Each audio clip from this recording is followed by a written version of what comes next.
Draw Stuff with Roger. Hey guys, today I'm going to work from a already started position here. So I got it open in ToonSquid and I'm going to go ahead and draw what I want the end to look like. So here I'm just going to draw a simple character. You guys can follow along. And here is my bird angle.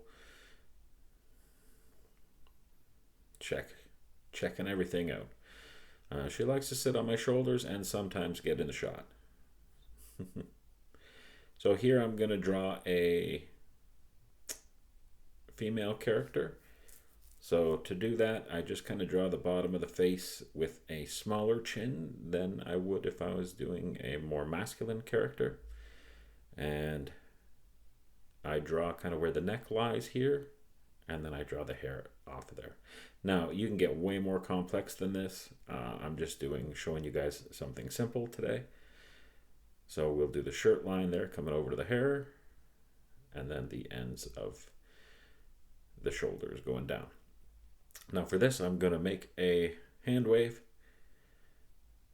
And, I found out at the end that I didn't do the hand that great. And this is not a video to show you how to draw. That I can do in another video if anybody's interested. This is just a quick shot of how to do an animation. So the important part is not the end product, but the journey. As just like in most things in life, the journey is the important part, not necessarily the end. So I'm going to play around with this a bit and kind of get it where I want.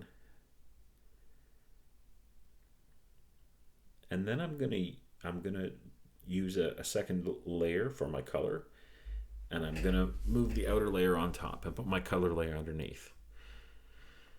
Now, there's my brush that I showed you in the last one, and now we're going to use the fill tool.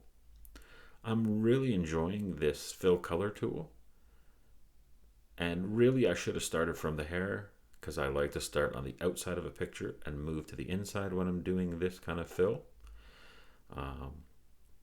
As you can see here, when I did the hair, if I would have started with that first, it would have been easier, so I wouldn't have to go all the way around the face. And I don't worry about getting things exactly perfect with this process, because even if you have to go through a little bit and kind of fix it up, you're saving a lot of time. So here, I'm going to make it a little smaller so I can get a little more accurate. And you know what? We're going to use the same brush for the eraser, because I really enjoy the eraser set up this way. This is ToonSquid. It's one of their best updates is this for myself, because this eraser, it's just gold.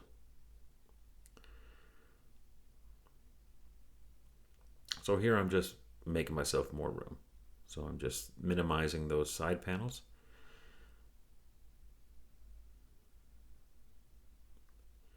And I'm going to go in and I'm not going to forget the eyebrows. I really am really good at forgetting to paint the eyebrows.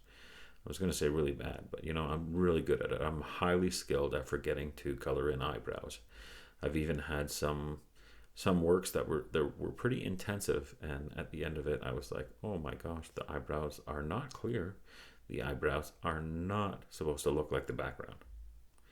So here I'm just going in and I'm filling all of the areas. I'm putting a little darker for the neck of the skin color than I did the face. And I'm trying to stay within, like if you look at the colors, I'm trying to stay within the same kind of little saturation area, so that everything's not too bright and everything's not too dark. When you're making a scene or making an animation, you want the colors to all kind of be around the same values. So you want them to be just as bright or just as dark, because the lighting overall, you want it to look really good. So if you want everything to just pop, you will get all the colors to be very close together, and you will really minimize the amount of white. And if we were going complex here, I would also minimize the use of black. So most shading is not even done in a black. It's more of a dark red. if at all. Like some outlines are really, really slight and really just a kind of darker red than normal.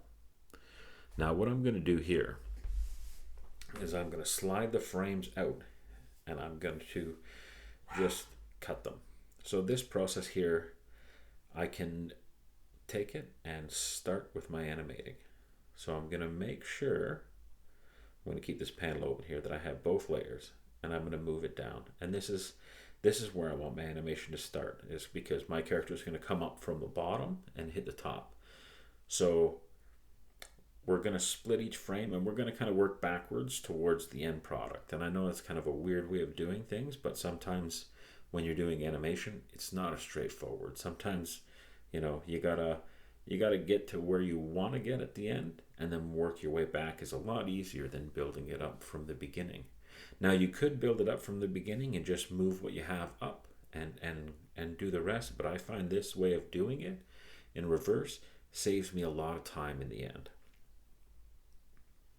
So as I go through, I'm just moving the frames just up a little bit from the previous one. And here I'm going to cut out the hand and make sure I have both layers here so that both layers are gone. Right? And here I'm in an animation sometimes to make it look a little more alive. What you want to do is to get the eyes to move or the hair to move or something like that. And we're going to go pretty simple today. So what I'm going to do is in this frame, I'm going to have the eyes closed, which just means I'm going to have some black lines where the eyes are, so that it looks like this character has closed their eyes. And in the next frame, the eyes are open, and I'm going to make sure I do the little scissors, and then I'm going to check. And you don't want to move too fast here. You want each frame to just move slightly, and the closer you can get the frames, you can pack more and more and more into here. Like you can go back and split these all in half and make the movement a little even smoother, and the more you do that, the smoother you get. Most animation is 24 frames a second, so each second has 24 different frames in it, or they hold on ones or twos. A lot of animations twos. Now some will speed it up and slow it down, just to give you different, it just gives a different look to it. And you can play around with that as well. Some people like smooth animation. Some people like their animation like I like my liner brushes, which are chunky. So yeah, you're just going to kind of move it around here. And at the end, what I want this character to do is to do a little arm wave. So I'm just going to take that section and figure out where I want to move it.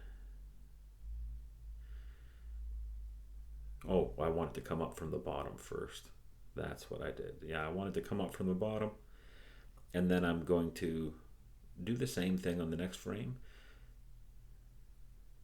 And eventually I'm going to just move those hands a little bit so I can get a wave going on here.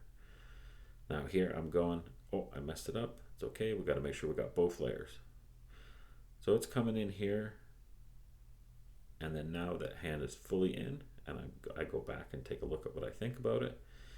And the great thing is you have that option, right? And sometimes I will make little changes just like that, just to give the animation more movement. So I'll swing it to the right or the left, or just change something in the position a small bit. Sometimes even raise or lower an eyebrow. Now here I'm going to create the wave, and I'm going to show you that it's not always smooth sailing.